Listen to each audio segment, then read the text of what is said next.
The U.S. is insisting that this time around will be nothing like Iraq or Serbia or Libya. Washington is confident that when it comes to Syria, the evidence is unquestionable, just like it was when Saddam was accused of hiding weapons of mass destruction. Here's RT's Gayane Chichakyan on America's record of military missteps.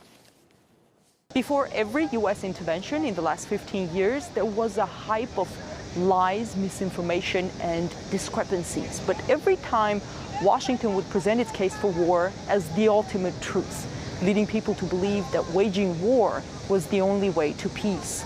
As the U.S. is preparing an attack on Syria, striking similarities can be found in how Washington makes its case for intervention. The material I will present to you comes from a variety of sources. Some are U.S. sources and some are those of other countries.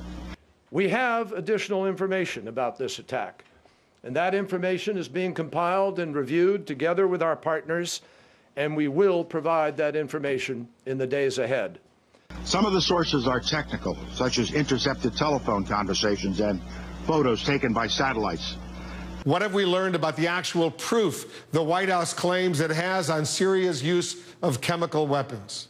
Yeah, well, a U.S. official is telling me that this intelligence assessment contains forensic evidence that an actual chemical attack took place, as well as some intercepted communications among Syrian forces that suggest the regime was responsible. A separate source is also telling CNN's John King that the report contains some satellite images of activity at potentially chemical weapons depots. Back in 2003, in the run-up to the Iraq War, the media also diligently repeated what the White House said. We know that Iraq and al-Qaeda have had high-level contacts that go back a decade.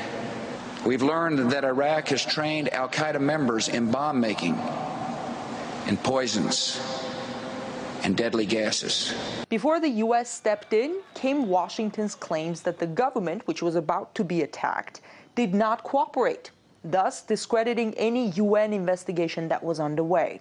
Saddam Hussein and his regime are busy doing all they possibly can to ensure that inspectors succeed in finding absolutely nothing. Well, they found nothing because there was nothing.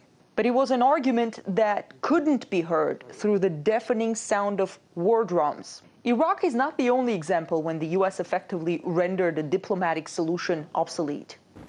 The Serbian leaders, on the other hand, refused even to discuss key elements of the peace agreement.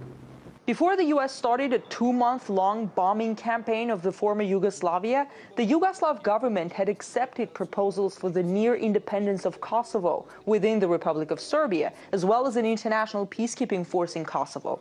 But the agreement that NATO put forward had a clause that they could not accept.